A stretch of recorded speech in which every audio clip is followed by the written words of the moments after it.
Now, we know that chemistry is a branch of science where we study about matter. What is matter made up of?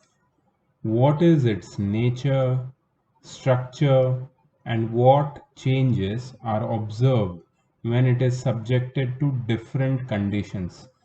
Chemistry could not be, put forward in a more simpler way. This is the best, you can say, definition of chemistry. It is the study about matter.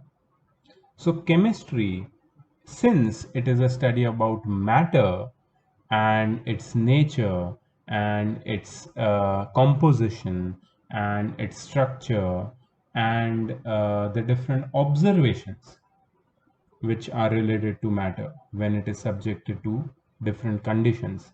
Hence, we can say that chemistry is an informative science. Listen to me very carefully what I'm saying over here. This will make your attitude towards studying chemistry very clear. You need a different attitude while you study physics. While you study physics, it is more about thinking, it is more about logic, it is more about problem solving, it is more about visualization, right? It is not more about learning or remembering or memorizing. But chemistry, since it is a basically informative science, it is more about memorizing, about learning, about remembering, about gathering the information. So you need to learn a lot in chemistry. It's not that you don't have to apply your brains. Of course, it's science. You need brains, you need logic. But here, the focus or concentration is more towards information in chemistry. Hence, it is a science related with, memory, or you can say learning, remembering. Always keep that in mind. So, in physics, we always encourage to ask the question why, how, and why. In chemistry, why and how does not matter much. In chemistry, you cannot ask why is it like this, now how it has become like this.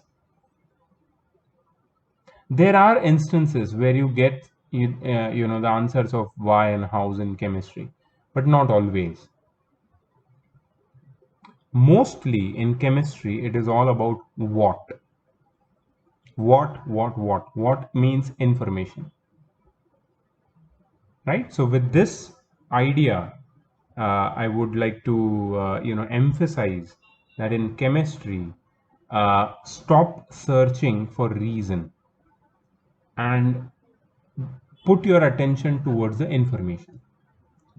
Don't seek justification for every information which is provided to you. It is worthless. It is about how many informations you can remember and you can memorize and you can learn, right? It's more important rather than remembering all the justification, because there are very few. There are justifications, but they are very few. Okay, so let's proceed with this ideology. So see, everything is made up of matter that we have already studied.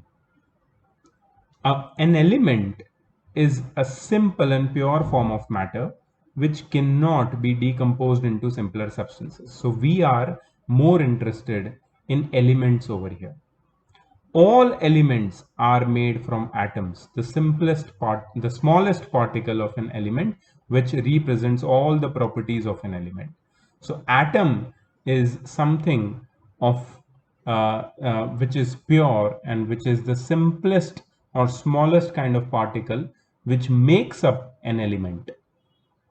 A set of atoms of same type together form the molecule of the element, and molecules can be monoatomic, diatomic, or even polyatomic. Okay, so let's, without wasting time, they've directly got down to the business, and they are talking about now that what do atoms form when they get together. When atoms of the same particle or different particles, atoms of the same element or the different elements come together in small groups, in a group of one, a group of two, or group of many, they make up molecules, monoatomic molecules. Here, I would like to draw your attention to the word monoatomic. The spelling is wrong. Spelling is wrong. Actually, the spelling is monatomic. Monatomic. Meaning is the same. Elements having only one atom in their molecules. Elements having only one atom in their molecules are known as monatomic, not monoatomic. If you want, I can Google it and show it to you. We may get surprised. I'm not sure, but let's see. Let's see. Let's dissect monatomic. Monatomic.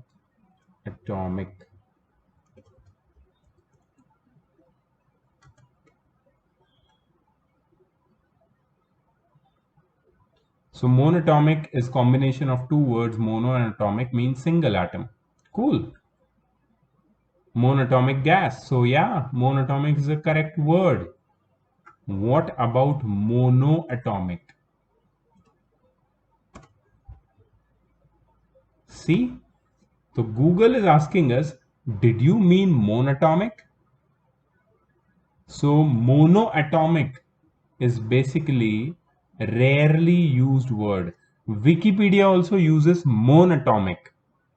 ठीक है, तो एक चीज यहाँ पे हम लोग ने क्लियर कर ली, मोनोएटॉमिक होता है, मोनोएटॉमिक नहीं होता है। तो आप लोग जब लिखोगे ना तो मोनोएटॉमिक ही लिखना, ठीक है। फिर अगर कोई टीचर तुम्हें गलत बताता है तो उसको गूगल खोल के हम दिखा देंगे, don't worry about that. So I also happen to understand it when I was reading some book, and in your Indian authors they always write monoatomic, but that the book which I was reading was um, about higher standards, not secondary standard, but higher grades maybe, and they wrote it as monatomic. Okay, so elements having only one atom in their molecules are monatomic. For example, see the examples of monatomic molecules and remember them: helium, neon, and other inert gas molecules. They are always monatomic. Diatomic molecule. Di means two. Diatomic means elements having two atoms in their molecules. Hydrogen, oxygen, nitrogen, chlorine, fluorine, bromine. These are all diatomic. H2O2, N2, Cl2, Br2. These are all diatomic because they have two atoms in their molecule. Tetraatomic. Elements having four atoms in their molecules. Phosphorus is one example of tetraatomic. Octaatomic, elements having 8 atoms in their molecules. Sulfur is an example. So we can say that molecule is the simplest particle that has capability to exist independently. So atoms may or may not exist independently. But yes, molecules are the smallest particle which definitely exist independently. The molecules of an element exhibits all the properties of that element. Atoms भी वही करते हैं. Atoms also exhibit the properties of the element. Molecules also exhibit the properties of the elements. But there is one thing I would like to discuss over here, which is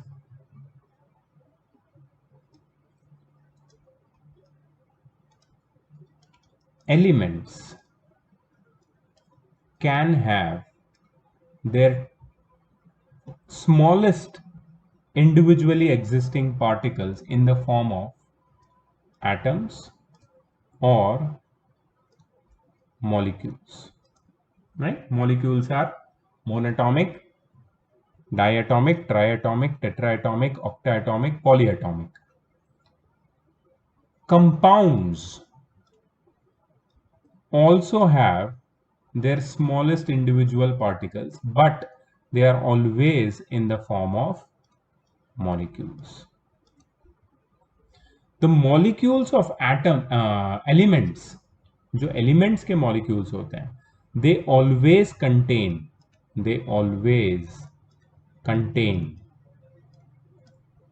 same types of atoms, or they are always made up of same type of atoms. For example, H2, for example P4. H2 molecule है किसका? Hydrogen का. कितने atoms है उसमें? 2. किसके? Hydrogen के, दोनों. So molecules of elements always contain the same type of atoms, are always made up of same type of atoms. So is true for phosphorus molecule. But molecules of compounds are, what are they? They are smallest particle of a substance, right? Smallest particle of a substance, and they are made up of one or more types of atoms, right? Actually one और मोर लिखना सही नहीं है. अगर compound की बात कर रहे हैं तो they are made up of more than one type of atoms. And इसका जो एग्जांपल्स है दैट इज H2O, NaCl. अब H2O क्या है? H2O is the smallest particle of water, molecule of water, which is made up of hydrogen, 2 atoms of hydrogen and 1 atom of oxygen. More than one types of atom, right? NaCl. What is NaCl? It is the smallest particle of sodium chloride, common salt, which is made up of 1 atom of sodium, 1 atom of chlorine. अभी समझा? तो molecule element के भी हो सकते हैं, molecule compound के भी हो सकते हैं. बिल्कुल इसमें कोई कंफ्यूजन वाली बात नहीं है. When atoms of different elements combine, they form molecules of a compound. When atoms or molecules of different elements combine, they form molecules of a compound. To name a few, कुछ molecule compounds के यहाँ पे वो लोग ने बताए हैं. Sodium chloride, water, ammonia are the molecules of compound, smallest particles of compound. The names of elements and compounds are abbreviated using certain symbols and formulae. The names of elements and compounds are abbreviated. Abbreviated मतलब abbreviation क्या होता है? Abbreviation मतलब short form. तो elements और compounds के नाम को शॉर्ट फॉर्म में हमें अगर लिखना है तो we have to use certain symbols and certain फॉर्मूले. इसी को पढ़ना है, सिंबल्स एंड फॉर्मूले. सिंबल्स एंड फॉर्मूले of chemical compounds. We have to study this in this particular class, this particular chapter. So before 1600 AD, see you might be wondering कि हमको तो स्कूल से ये बुक में से नहीं पढ़ाते, ये कौन सी बुक है? So this is Selena.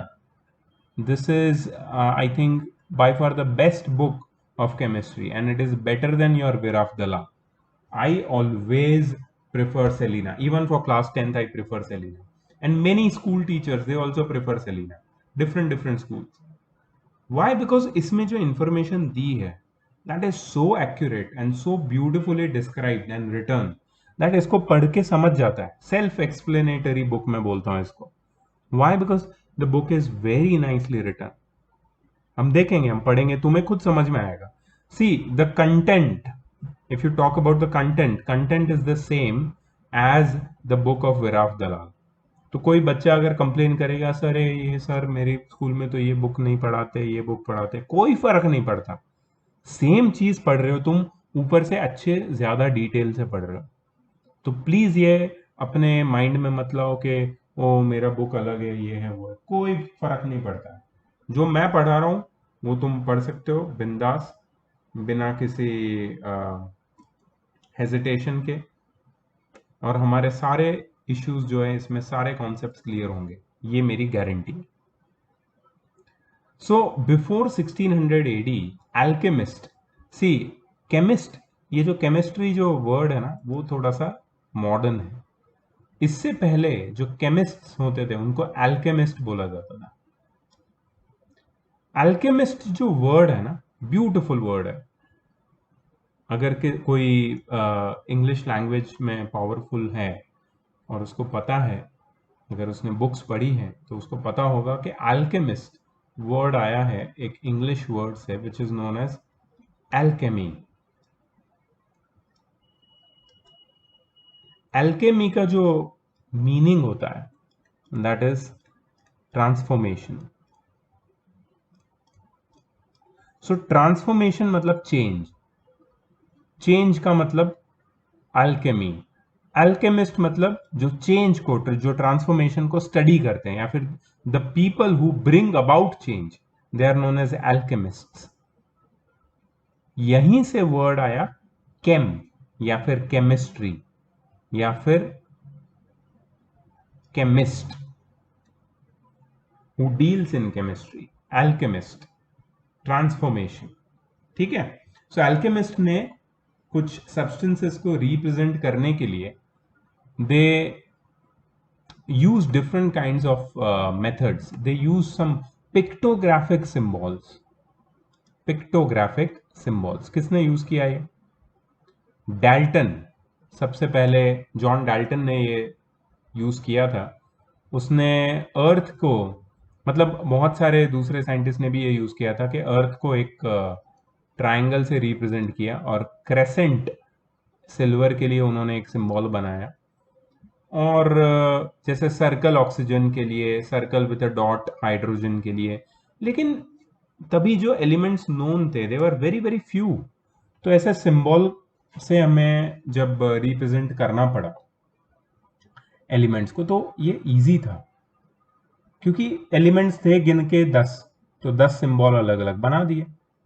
But then as time went by, more and more new elements were added to the list of already known elements, and then this one scientist, alchemist or chemist known as Johann Berzelius, Berzelius ने suggest किया that initial letter of the element written in capitals should represent that particular element. सबसे simplest उसने solution दिया कि भाई अगर oxygen है तो why not represent oxygen by O, which is the first letter of oxygen. So O for oxygen, A for apple, B for boy, C for cat, O for oxygen. कितना easy है याद करना। H for hydrogen, C for carbon. ठीक है। But किसी ने पूछा sir C for carbon है तो कैल्शियम को क्या बोलेंगे? तो उसने बोला सिंपल, कैल्शियम का स्पेलिंग क्या है? कैल्शियम का स्पेलिंग है CALCIUM। तो उसने बोला कैल्शियम को बोलेंगे Ca। पहले 2 लेटर ले लो, अगर C कार्बन ने ले लिया है तो कैल्शियम के लिए Ca ले लो। ठीक है। तो उसी तरीके से कोबाल्ट, कोबाल्ट के लिए CO ले लो, C एंड O पहले 2 लेटर। तो फिर कोई आया बोला कि सर कॉपर को क्या करेंगे, क्योंकि कॉपर भी COPPER होता है, तो CO तो कोबाल्ट ने ले लिया है। तो उसने बोला कि जो कॉपर है उसका एक लैटिन नेम हम लोग ढूंढते हैं, और वो होता है क्यूप्रम। क्यूप्रम, और उसके पहले 2 लेटर क्या है? CU। तो किसी किसी एलिमेंट के केस में हम लोग लैटिन नेम के पहले लेटर या पहले 2 लेटर भी ले सकते हैं। तो वैसे ही सिल्वर के लिए वो लोग ने चूज किया AG, because its Latin name is argentum, तो AR नहीं AG यूज किया। गोल्ड के लिए यूज किया AU, ठीक है। और प्लैटिनम के लिए यूज किया PT, whereas P and T are the first and the fourth letters, platinum, correct. तो ऐसे करते करते करते करते सारे एलिमेंट्स जैसे जैसे जैसे दे गॉट डिस्कवर्ड, उनके सिंबल्स भी बनते गए। ये कुछ सिंबल्स है तुम्हारे लिए, तुम्हारी बुक में भी होंगे, डेफिनेटली होंगे। ये सिंबल्स लैटिन नेम वाले जो एलिमेंट्स के सिंबल्स है उनके लिए है। जैसे यहाँ पे अगर नोटेबल सिंबल्स देखो तो लेड PB, प्लम्बम उसका लैटिनम, लैटिनम नहीं लैटिन नेम है, प्लम्बम, ओ plumbum. Iron, ferrum, natrium, sodium, kalium, potassium, K, तो ऐसे करके लैटिन नेम। और ये सारे common name, hydrogen, nitrogen, fluorine, chlorine, bromine. Tungsten, wolfram, इसलिए टंगस्टन का सिंबल W है। टिन, SN, ठीक है। कोबाल्ट, निकल, जिंक, सिल्वर। सिल्वर का यहां पे नहीं आना चाहिए, सिल्वर का यहां पे आना चाहिए। सिल्वर क्यों यहां पे डाला? हाँ सिल्वर है ना, यहाँ पे है देखो। तो अगर कोई स्टूडेंट, नए स्टूडेंट्स हैं हमारे काफी, हमारे बैच में जो 8th में मेरे पास नहीं पढ़े थे, और जो मेरे एग्जिस्टिंग स्टूडेंट्स मैं उनको भी बोलना चाहता हूँ कि all these symbols must be memorised. हमने अभी मेमोरी की बात की। केमिस्ट्री में सबसे पहला जो 9th स्टैंडर्ड में तुम्हें मैं चीज बताना चाहूंगा, that is about the symbols, ठीक है। तो there is one organisation, world wide accepted organisation, IUPAC, international union of pure and applied chemistry, IUPAC. So they had their own system of naming chemicals and naming elements and compounds, and we always follow the guidelines set by this particular organization. तो ये सारे symbols IUPAC से validation उनको मिल चुका है। पूरे world में कहीं भी जाओ, आयोडीन का सिंबल I ही, नाइट्रोजन का N ही होगा, ठीक है। So we have to remember, memorise all these symbols. ये पहला तुम्हारा मेमोराइजेशन का टास्क मैंने बता दिया, ठीक है। Chemical symbol. Symbol is the short form that stands for the atom of a specific element, or the abbreviation used for the names of the element. Each element is denoted by a symbol which is usually the first letter of its name in English और Latin. ये सब अभी हमने discuss कर लिया, मैं फिर से इसमें नहीं जा रहा, ठीक है। अच्छा, सिग्निफिकेंस ऑफ सिंबल क्या है, ये उसके ऊपर क्वेश्चन आ सकता है। What is the significance of a symbol? It represents name of the element, वो तो एक करता ही है रिप्रेजेंट, और क्या रिप्रेजेंट करता है वो? One atom of the element. मतलब अगर मेरे पास, मेरे सामने एक सिंबल है H, तो मैं बोलूंगा कि ये हाइड्रोजन का सिंबल है, और ये क्या रिप्रेजेंट करता है? One atom of hydrogen. Quantity of the element equal in mass to its atomic mass और ग्राम एटॉमिक मास, ठीक है। अब ये इंपॉर्टेंट है, और ये ग्राम एटॉमिक मास के बारे में हम लोग डिटेल में पढ़ने वाले हैं, ठीक है। तो quantity of element equal in mass to its gram atomic mass और atomic mass, that also is represented by its symbol. जैसे N का मतलब होता है नाइट्रोजन एलिमेंट, या फिर वन एटम ऑफ नाइट्रोजन, या फिर 14 parts by weight of nitrogen. अब तुम बोलोगे सर ये 14 पार्ट्स बाय वेट आया कहां से? तो ये 14 is the atomic mass of nitrogen. तो तुम बोलोगे सर ये एटॉमिक मास क्या होता है? तो मैं तुम्हें बताऊंगा, ये I will let you know this, ठीक है। हम इसके बारे में और डिस्कशन करने वाले हैं, so don't worry about this. This weight being the atomic weight of the element, ठीक है। बी केयरफुल, यहां पे नोट लिखिए, देखो ये विराट दलाल में कभी नहीं लिखते हैं ऐसी नोट। बी केयरफुल तो वो बोलेगा ही नहीं, तुम्हें जो करना है करो, बी केयरफुल ये सब हमको नहीं पता। Be careful about the capital and small letters or alphabets. For example, capital C, small o means cobalt, but capital C, capital O means carbon monoxide, carbon and oxygen, carbon monoxide. ठीक है, तो letters लिखते time भी you have to be very very specific. फिर आता है formula. So atoms of the elements combine to form molecules, ये मैंने अभी तुम्हें मॉलिक्यूल यहाँ पे हमने अभी डिस्कस किया था, है ना। अलग अलग टाइप के एलिमेंट्स एक साथ कंबाइन होके मॉलिक्यूल्स बनाते हैं, और मॉलिक्यूल को रिप्रेजेंट हम कैसे करते हैं? विद द हेल्प ऑफ फॉर्मूले। इनको क्या बोलते हैं? इनको बोलते हैं केमिकल फॉर्मूले। हमने 8th में पढ़ा हुआ है, ठीक है। केमिकल फॉर्मूले के बारे में हमने ऑलरेडी पढ़ा है 8th में। सो केमिकल फॉर्मूला या मॉलिक्यूलर फॉर्मूला क्या है? प्लीज ये नोट्स आप अगर ले सकते हो तो बहुत अच्छी बात है, प्लीज ले लो ये नोट्स। ये सब अपना फंडामेंटल्स है, ये मैं तुम्हारा सिलेबस नहीं मानता हूँ, ये मैं मानता हूँ ये कोर है, कोर केमिस्ट्री का, जो लाइफ टाइम तुम्हें काम आएगा। लाइफ टाइम इसलिए बोल रहा हूँ बिकॉज मैं जानता हूँ कि अपनी बैच में बहुत सारे साइंस या साइंटिफिक ओरिएंटेड स्टूडेंट्स हैं जो आगे साइंस में अगर पढ़ने वाले हैं, if they are going to take science ahead, then it's possible that ये सारी चीजें उनको बहुत आगे तक लेके जाएगी, ठीक है।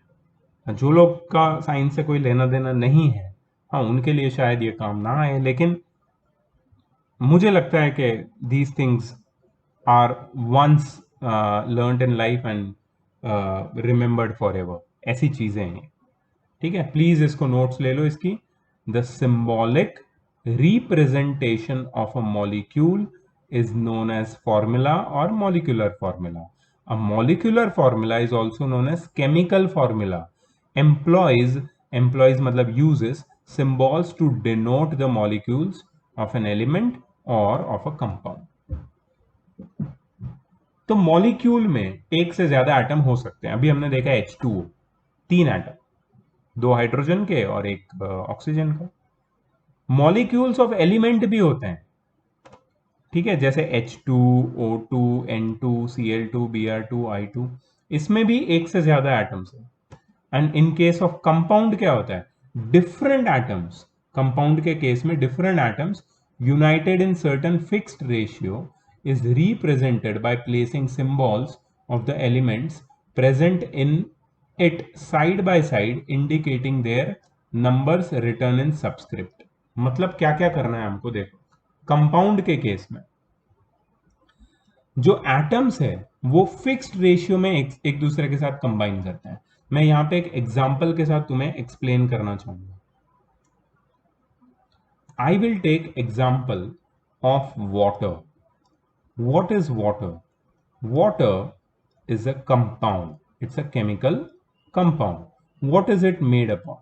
It is made up of hydrogen and oxygen. In what ratio hydrogen and oxygen combine to form water? Hydrogen and oxygen combine in the ratio of 2:1. Right? So ये जो certain fixed ratio है, that is absolute truth, very very true for all the compounds. तो हम कैसे इसका symbol लिखेंगे? We represent the symbols by placing the symbols of elements side by side, ठीक है। ये H और O साइड बाय साइड लिख दिया, and indicating their numbers written in subscript. Subscript का मतलब क्या होता है? सबस्क्रिप्ट मतलब यहाँ पे नीचे कितने हाइड्रोजन है। अभी हाइड्रोजन और ऑक्सीजन का रेशियो 2:1 है, तो यहां पे लिखूंगा 2 और यहां पे लिखूंगा 1, ठीक है। बट एक चीज, जनरल चीज बताता हूं जो यहां पे अभी नहीं बताई, आगे बताएंगे शायद। 1 को कभी लिखते नहीं, 1 को नहीं मेंशन करते, क्योंकि कोई नंबर नहीं है मतलब 1 ही है। ऑक्सीजन का कितने एटम है? 1। हाइड्रोजन के कितने एटम है? 2। And that is how you right a chemical formula, ठीक है। अच्छा अभी बताओ ये क्या है जो मैं तुम्हें पूछने वाला हूं। What is this? NH4Cl। इसका मतलब क्या है? नाइट्रोजन का एक एटम, हाइड्रोजन के 4 एटम, Cl क्लोरीन का एक atom. This is the molecular formula और chemical formula of ammonium chloride containing 1 atom of nitrogen, 4 atoms of hydrogen, 1 atom of chlorine. Na2CO3 क्या है? What is Na2CO3? Na2CO3 is one molecule of sodium carbonate. 2 atoms of sodium, 1 atom of carbon, 3 atoms of oxygen, all written side by side with their subscript, denotes 1 molecule of sodium carbonate. 2H2O, H2O तो अभी पढ़ा हमने, but आगे अगर 2 लिख दिया तो क्या हो जाएगा? 2H2O. इसका क्या मतलब है? सी, H2O तो हमें पता है क्या है. What is H2O? H2O is 1 molecule of water. आगे सिर्फ 2 रख दिया, इसका क्या मतलब हो जाएगा? 1 को रिप्लेस करके हम क्या लिखेंगे? 2 molecules of water, not 1. How many? 2 molecules of water. ठीक है, 2 molecules of water. अच्छा, ये भी बहुत नोट करने वाली बात है, मैं यहां पे बताता हूं. अगर मैं लिखता हूं 2H2O, so can you tell me, can you tell the video, can you tell the screen in front of you, can you tell yourself, can you tell your room, अगर तुम्हारे पेरेंट्स ये वीडियो देख रहे हैं तुम्हारे साथ बैठ के, कोई ऐसा है स्टूडेंट, मुझे जानना है यार, कि जिनके पेरेंट्स उनके साथ बैठ के मेरे वीडियो सुनते हैं साथ में. It is such a beautiful thing man. अगर कोई ऐसा रियली कुछ है तो प्लीज मेरे साथ शेयर करो, प्लीज ग्रुप में मुझे बताओ. कोई कभी ऐसा हुआ है कि पूरा वीडियो, पूरा लेक्चर तुमने और तुम्हारे पेरेंट्स ने साथ में देखा है, तुमने रियली मतलब तुम्हारे पेरेंट्स ने बोला है कि कुछ कमेंट दिए है. मैं ये नहीं बोल रहा हूँ कि हमेशा मुझे अप्रिशिएशन ही चाहिए, नहीं नहीं, कमेंट भी चलेगा. ये कि बहुत बोरिंग था यार, ये बहुत लंबा था, बहुत पकाते हैं सर यार, क्या है ये? ऐसा कभी हुआ है क्या? या कुछ भी मतलब साथ में बैठ के अगर पेरेंट्स और स्टूडेंट ने मेरा वीडियो देखा है तो please students, please let me know in the group. I would love to hear about this particular experience. So anyways, tell it to your parents if they are listening with you. मेरा question है कि इस particular chemical formula में 2 molecule है water के, हम सबको पता है. हाइड्रोजन के एटम कितने हैं ये बताओ, और ऑक्सीजन के एटम कितने हैं ये बताओ. पॉज करो वीडियो, सोचो और बताओ. डन? चलो देखते हैं. तो मेरे हिसाब से हाइड्रोजन के कितने एटम्स है पता है? 2 2 जा 4. ये जो 2 है आगे लिखा गया है वो सबस्क्रिप्ट वाले 2 से मल्टीप्लाई हो जाएगा. सबस्क्रिप्ट में जो भी नंबर है उससे मल्टीप्लाई होगा. यहाँ पे कुछ नंबर नहीं है, मतलब क्या है? 1. तो 2 1 जा कितना हो जाएगा? 2. सो बेसिकली ये जो मॉलिक्यूल है उसमें टोटल 6 एटम है, 4 हाइड्रोजन के और 2 ऑक्सीजन के. राइट? ये भी तुम्हें क्लियर होना चाहिए तुम्हारे माइंड में. तो अगर मैं लिखता हूं 3H2SO4, तो बताओ हाइड्रोजन के कितने एटम, सल्फर के कितने एटम, ऑक्सीजन के कितने एटम? पॉज करके बताओ. डन? हाइड्रोजन के 6, सल्फर के 3 और ऑक्सीजन के 12. 3 4 जा 12, 3 1 जा 3 एंड 3 2 जा 6. टोटल कितने एटम्स हो गए इस कंपाउंड, इस मॉलिक्यूल में? 3 मॉलिक्यूल है बेसिकली. सल्फ्यूरिक एसिड के 3 मॉलिक्यूल है, कितने? 15 प्लस 6 21 एटम्स हो गए. Correct? All right. So, by looking at the formula, we understand the ratio in which different atoms are united to form the molecules. ये तो सबसे important हमें चीज जानने मिलती है एक फॉर्मूला से. क्या मिलता है हमें समझ में? कि उसमें कौन से एटम्स है, कितने एटम्स है, कितने टाइप के एटम्स है, और वो कौन से रेशियो में एक दूसरे के साथ यूनाइट होके ये मॉलिक्यूल बना रहे हैं. सिग्निफिकेंस ऑफ मॉलिक्यूलर फॉर्मूला, ये भी प्लीज लर्न कर लेना, इसको बहुत इंपॉर्टेंट चीजें यहां पे बताई गई.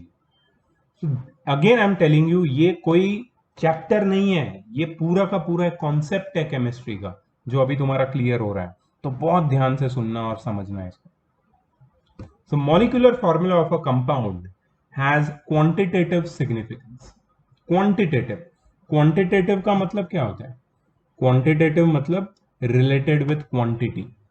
क्या सिग्निफिकेंस है? Both the molecule and the molecular mass of the compound are denoted or signified with the help of molecular formula. It represents the respective numbers of different atoms present in one molecule of the compound, definitely, and the ratios of respective masses of the elements present in the compound. For example, CO2 किसका formula है? Carbon dioxide. क्या बताता है? ये carbon dioxide का molecular formula है। इस molecular formula में हमें यह समझ में आता है कि एक कार्बन का एटम केमिकल बॉन्ड के थ्रू 2 ऑक्सीजन एटम के साथ ज्वाइंट है। इसमें हमें यह समझ में आता है कि कार्बन डाइऑक्साइड का मॉलिक्यूलर मास 44 है, given that atomic mass of carbon is 12 and oxygen is 16। तो ये जो मॉलिक्यूलर मास वाला टॉपिक है ना, इसको हम लोग डिटेल में चैप्टर के एंड में पढ़ने वाले हैं। So don't take stress about molecular mass और एटॉमिक वेट राइट नाउ। ठीक है, सिग्निफिकेंस ऑफ मॉलिक्यूलर फॉर्मूला को याद रखना। नेक्स्ट टॉपिक है, क्योंकि हमें केमिकल फॉर्मूला बनाने हैं, इसके लिए हमें समझना पड़ेगा वैलेंसी क्या है, जो हमने 8th में इतने अच्छे से पढ़ी है, इतनी ब्यूटीफुली पढ़ी है वैलेंसी। ठीक है, जो 8th में मेरे स्टूडेंट थे उनको केमिस्ट्री का इतना स्कोर अच्छा आया उनका, और मैं I am so proud of them because उनको ये कॉन्सेप्ट पूरा दिमाग में क्लियर हो चुका है वैलेंसी क्या होती है। तो मैं फिर से बताने जा रहा हूं, इसलिए तुम्हारा रिवीजन हो रहा है, और जिसको नहीं पता है वो फिर से पढ़ेगा मेरे साथ, right. So valency is the combining capacity of an atom और ऑफ अ रेडिकल। वैलेंसी क्या है? It is combining capacity. किसका कंबाइनिंग कैपेसिटी? एटम का या फिर रेडिकल का? तो तुम बोलोगे रेडिकल क्या होता है? Let's talk about radical.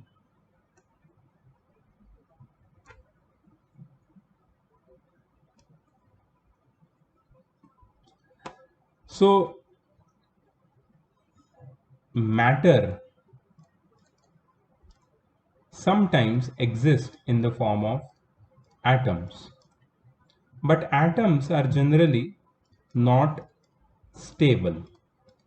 That means they are reactive, so they react and they combine with other atoms of other elements. And matter can also exist in the form of radicals. तुम बोलोगे sir molecule तक तो ठीक था, ये radical क्या है? So radicals are, or radical is a group of different atoms. Radical is a group of different atoms combined together. Radical is a group of different atoms combined together which behaves as a single unit. बहुत सारे अलग अलग atoms, अलग अलग elements के atoms, group of different atoms of different elements, when they combine together and behave as a single unit, it is known as a radical. तुम बोलोगे sir example दे दीजिए। मैं इसका बेस्ट एग्जाम्पल दूंगा तुम्हें, ammonium ion. Ammonium ion it's a radical. इसका chemical formula है NH4 1+। तुम बोलोगे सर ये 1+ कहां से आया? तो रेडिकल का और एक खासियत यह है कि उनकी एक कॉमन वैलेंसी भी होती है। यहाँ पे एक एटम नाइट्रोजन का, 4 एटम हाइड्रोजन के, टोटल 5 एटम एक साथ, एक फैमिली एक साथ रहता है, और उनकी एक कॉमन वैलेंसी है। इसी को रेडिकल बोलते हैं। और एक बताता हूं तुम्हें, हाइड्रोक्साइड आयन। तो रेडिकल्स मोस्टली आयन्स ही होते हैं। आयन्स क्यों? क्योंकि उनके पास चार्ज होता है, पॉजिटिव या negative. OH1-, that is hydroxide ion, right? Calcium, I am sorry, calcium तो रेडिकल नहीं होगा। पॉजिटिव में तो एक ही है रेडिकल, नेगेटिव में लेते हैं। चलो सल्फेट आयन, SO4 2-। 5 एटम है, 4 ऑक्सीजन के, एक सल्फर का, साथ में रहते हैं और उनकी एक कॉमन वैलेंसी है। इनको बोलते हैं रेडिकल्स। तो ये रेडिकल के ऊपर जो नंबर दिख रहा है ना, वही वैलेंसी है। सो ये क्या है, ये नंबर क्या है, इसको हमें समझना है। So it is that number is basically the combining capacity of atom और a radical. Valency is measured in terms of hydrogen atoms or oxygen atoms. It is the number of hydrogen atoms or double the number of oxygen atoms that can combine with it. With it मतलब with any atom or radical. किसी भी atom के साथ कितने hydrogen atom combine हो सकते हैं वही उसकी वैलेंसी है. किसी भी एटम के साथ कितने ऑक्सीजन एटम कंबाइन हो सकते हैं उसको डबल कर दो तो तुम्हें उसकी वैलेंसी मिल जाएगी. Since no other element has combining capacity less than that of hydrogen, its valency is taken to be 1 and is considered as a standard. तो हाइड्रोजन की वैलेंसी सबसे कम है क्योंकि उसकी कंबाइनिंग कैपेसिटी सबसे कम है, इसलिए हाइड्रोजन की वैलेंसी 1 है और उसको स्टैंडर्ड मान लिया हमने. बट इसकी जो मॉडर्न डेफिनेशन है वो हमें समझनी है. मॉडर्न डेफिनेशन क्या बोलती है? क्योंकि इलेक्ट्रॉन्स की डिस्कवरी हो चुकी, उसके बाद हमने लास्ट ईयर ये भी पढ़ा था इलेक्ट्रॉन्स की डिस्कवरी, जे थॉमसन या जे थॉमसन, यस. तो तुम्हें थोड़ा बहुत याद होगा इलेक्ट्रॉन की डिस्कवरी और उसके बारे में. सो इलेक्ट्रॉन्स की, प्रोटॉन्स की, न्यूक्लियस की, रदरफोर्ड का experiment, right. If you don't remember 8th standard की बुक खोल लो बेटा, टाइम आ चुका है. एनीवेज वो सब हम लोग फिर से 9th में पढ़ने वाले हैं. बट मॉडर्न डेफिनेशन देख लो वैलेंसी की. The number of electrons that an atom can lose और गेन और share during a chemical reaction is called its valency. Please इसको नोट कर लो, अंडरलाइन कर लो, तुम्हारी बुक में लिख लो, नोटबुक में. मॉडर्न डेफिनेशन ऑफ वैलेंसी क्या है?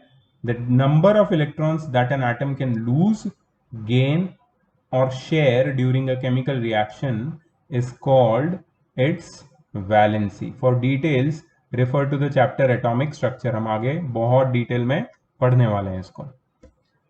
Elements with 1, 2 or 3 electrons in the outermost shell are usually metals.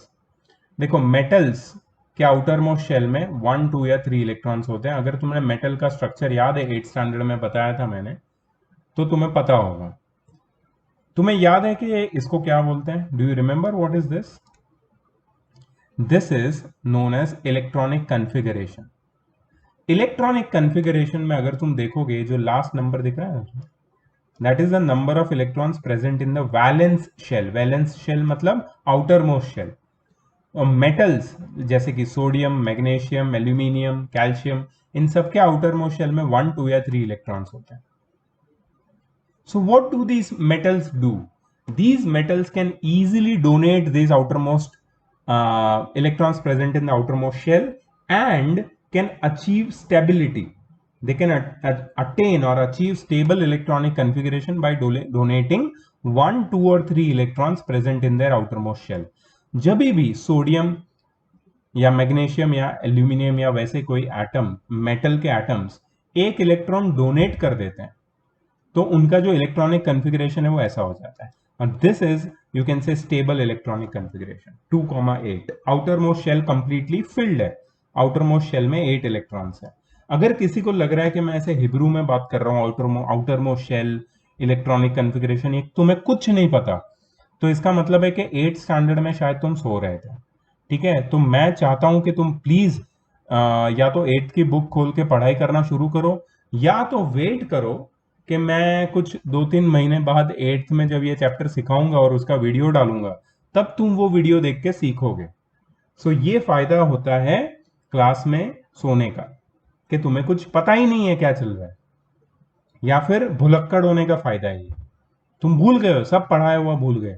तो ये outer most shell, electronic configuration, stable electronic configuration, valence electrons, ये सारे जो टर्मिनोलॉजीज है ना, अगर मैं इस पे लेक्चर देने लगूं अब तो ये जो चैप्टर है ये इसके जो वीडियोस है ये 2-2 घंटे के हो जाएंगे. तो that we can not afford right now because already ये चैप्टर में बहुत सारी चीजें हमें पढ़नी है. ठीक है, so let's focus here. Positive ions are known as cations. अब क्या होता है? अब ये जो मेटल्स है they attain stable electronic configuration by losing their valence electron and they form positive ions. And what are positive ions? Cations. And what are cations? They have positive charge on them.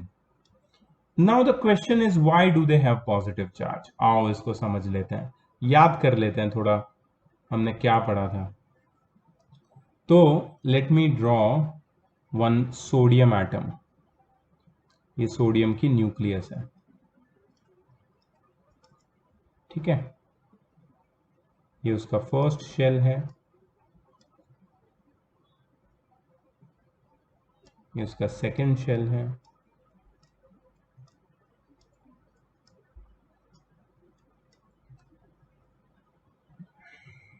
मेरे shells इतने circular नहीं है, I am sorry, और ये उसका third shell, ठीक है। तो ये रहा तुम्हारा सोडियम। ये 8th स्टैंडर्ड का रिवीजन करवा रहा हूं, बहुत ध्यान से सुन लेना। सोडियम का इलेक्ट्रॉनिक कॉन्फ़िगरेशन है 281। सोडियम के अंदर प्रोटॉन्स कितने हैं? सोडियम के अंदर प्रोटॉन्स है 11। तुम बोलोगे कैसे पता सर आपको? तो इलेक्ट्रॉन्स और प्रोटॉन्स हमेशा सेम होते हैं किसी भी एटम में। इलेक्ट्रॉन्स कितने हैं? 2 + 8 10 + 1 11। तुम बोलोगे सर कैसे पता आपको? तो मैं ये बोलूंगा कि 8th में बेटा ये टेबल ऑलरेडी तुम्हें पढ़ाया गया है, जिसमें number of electrons, protons, atomic number, mass number, ये सब बताया है, ठीक है। अच्छा, प्रोटॉन्स इलेक्ट्रॉन्स है, सॉरी प्रोटॉन्स 11 है, इलेक्ट्रॉन्स कितने हैं? 11, ठीक है। अच्छा, प्रोटॉन्स पॉजिटिवली चार्ज्ड होते हैं, इलेक्ट्रॉन्स नेगेटिवली चार्ज्ड होते हैं। पॉजिटिव और नेगेटिव चार्जेस दोनों सेम है, इसलिए जो सोडियम का एटम है ना, it is electrically neutral. But when this sodium atom donates one electron, it becomes sodium ion. Ion मतलब positively charged atom और charged atom basically cation. ये कैसा दिखता है? ये सोडियम के आउटर मोस्ट शेल में अब हो जाएंगे कितने इलेक्ट्रॉन्स? 1 2 3 4 5 6 7 8।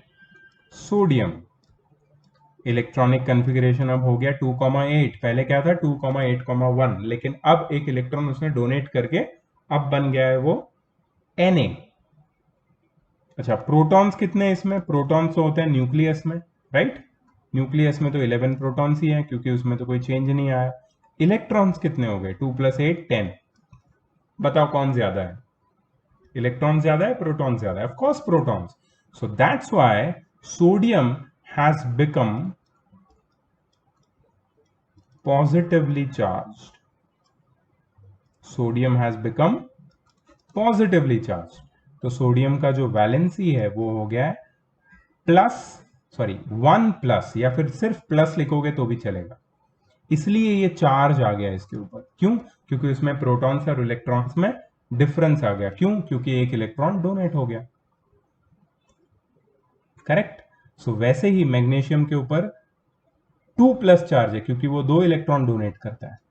एल्यूमिनियम के ऊपर 3+ चार्ज है, क्योंकि वो 3 इलेक्ट्रॉन्स डोनेट करता है, ठीक है। तो ये सारे कैटायंस हैं। बट वो एलिमेंट का क्या जो नॉन मेटल है?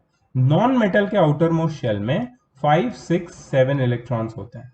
5 6 या 7 इलेक्ट्रॉन, 4 भी होते हैं कभी कभी, लेकिन हम 5 6 और 7 की बात करेंगे। They are normally non-metals, and to attain stability they have to have 8 electrons in their outermost shell, so they gain electron. Non-metal के atoms क्या करते हैं? They gain electron. So chlorine में आउटर मोस्ट शेल में 7 है, उसको 8 चाहिए outer most shell में, तभी वो outer most shell completely filled होगा, ठीक है। ये भी मैंने बताया था लास्ट ईयर। एक फॉर्मूला है which is 2n², which tells you how many electrons can there be in a certain orbit. और आउटर मोस्ट ऑर्बिट में कितने इलेक्ट्रॉन्स होते हैं? आउटर मोस्ट ऑर्बिट में 8, right. That was the rule. तो ये सारी चीजें हमने 8th में पढ़ी थी, फिर से वही चीजें मैं इन्वोक कर रहा हूं। 7 इलेक्ट्रॉन से वो एक इलेक्ट्रॉन गेन करेगा एंड उसका इलेक्ट्रॉनिक कॉन्फ़िगरेशन हो जाएगा 288। बट क्योंकि क्लोरीन के पास इनिशियली 17 प्रोटॉन्स थे और 17 इलेक्ट्रॉन थे, तो वो पहले न्यूट्रल था। बट अब उसके पास 17 प्रोटॉन्स और 18 इलेक्ट्रॉन्स हो गए. That's why it is not electrically neutral, it is negative. It has become Cl minus and it is known as anion. Anion.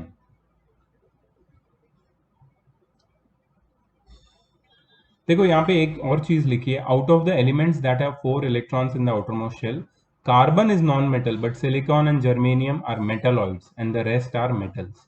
इसलिए सिर्फ कार्बन ही है एक ऐसा कि जिसके आउटरमोस्ट शेल में 4 इलेक्ट्रॉन, इसलिए वो लोग ने इसके साथ नहीं लिखा है उसको. Anyways, oxygen can gain 2 electrons and complete its outermost shell and its valency becomes O2 minus.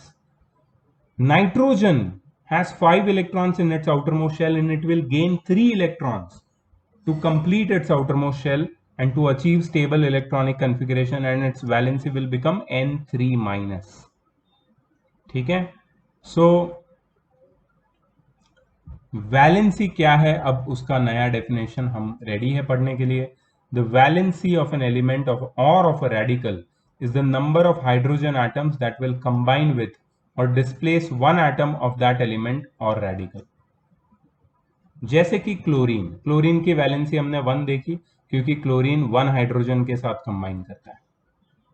Oxygen की वैलेंसी 2 है क्योंकि वो 2 हाइड्रोजन के साथ कंबाइन करता है. नाइट्रोजन की वैलेंसी 3 है because it combines with 3 hydrogen atoms, not more not less.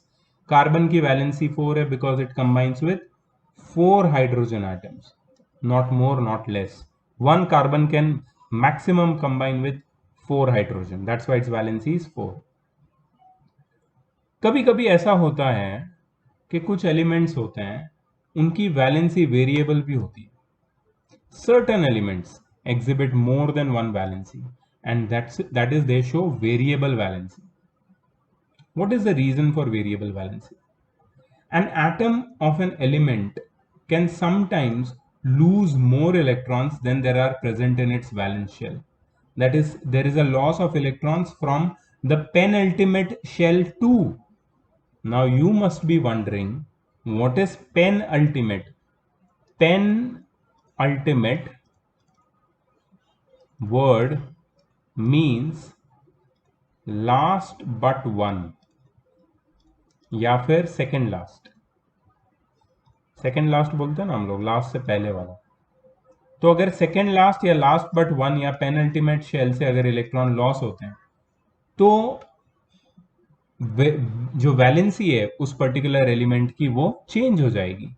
सो ऐसे ऐसे कुछ एलिमेंट्स होते हैं जिसके 2 शेल इनकम्प्लीट होते हैं और वो दोनों में से वो इलेक्ट्रॉन लूज कर सकता है, इसलिए वो वेरिएबल वैलेंसी एग्जिबिट करता है.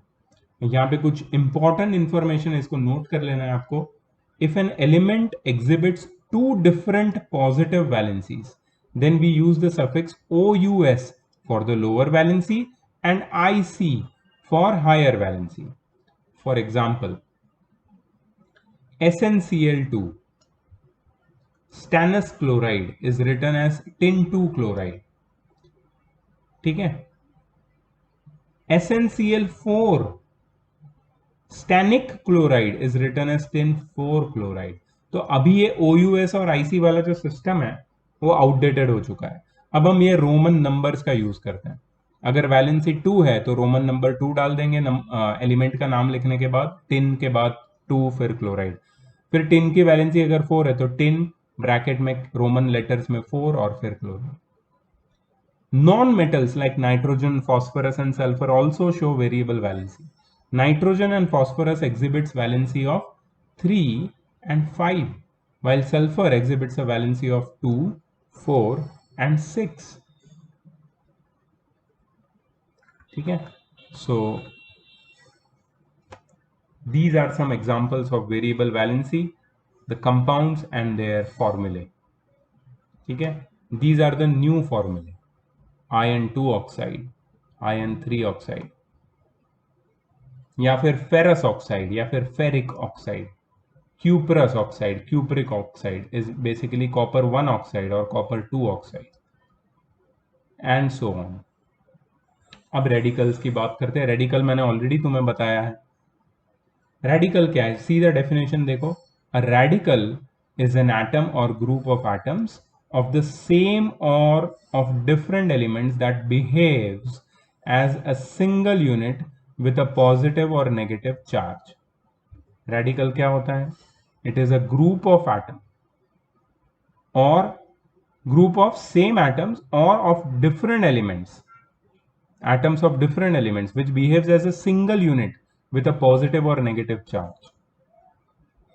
ठीक है, देखो Na plus is not a radical because it's not group of atom, there is a single atom here. Mg2 plus is not a radical. ठीक है, यहां पे बोला है a radical is called simple radical when it is atom only like sodium and magnesium, but generally I would not call it simple radical, I would call them ion. Okay, so I don't agree with this word simple radical, I would call them ions. ठीक है, but the radical which I am talking about, which I am interested in, is made up of polyatomic atoms like SO4 2-, मैंने तुम्हें example भी दिया. It is made up of one atom of sulfur and four atoms of oxygen, and it has got a single valency 2-. ठीक है, so that was something about radical. Now see here they are talking about basic radical, acidic radical. I don't want to go over here right now. Right now I want to focus on the list of valencies जो तुम्हें आज का तुम्हारा homework है, basically तुम्हें ये learn करना है. So in table 1.3 you see the list of some common electrovalent positive ions or basic radicals. जो भी पॉजिटिव आयंस के रेडिकल्स होते हैं, आयंस होते हैं, वो सब बेसिक होते हैं नेचर में. And list of some common electrovalent negative ions which are acid radicals. Acid और बेसिक अभी याद नहीं करोगे तो भी चलेगा, but you see how big is the list. तो तुम्हें अगर ये क्वेश्चन माइंड में आ रहा है कि क्या ये सब मुझे लर्न करना पड़ेगा, डेफिनेटली यस, डेफिनेटली ये सारी वैलेंसीज तुम्हें लर्न करनी है with their formulae wherever they are given, in whichever form they are given, you must memorize this. और इसी के बाद हम लोग जाएंगे केमिकल फॉर्मूले के ऊपर, ये सारे केमिकल फॉर्मूला. ठीक है, so today I am not going to go to chemical formula, I am just going to halt my lecture over here